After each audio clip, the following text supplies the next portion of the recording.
Yo guys, what's up, what's going on? I hope you are all doing very well and enjoying your life. Anyways, I got a comment about how to reset your operating system, the Windows 10 operating system.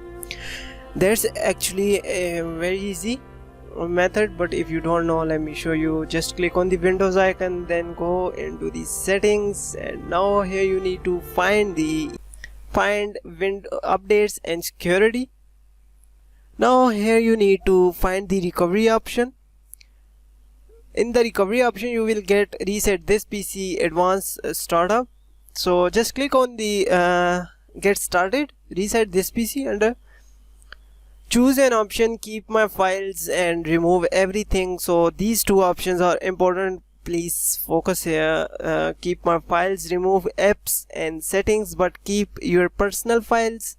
And the second option is remove everything, remove all of your personal files, app and settings. So the second option work on your C drive, on your desktop, like it's totally reinstalling your operating system.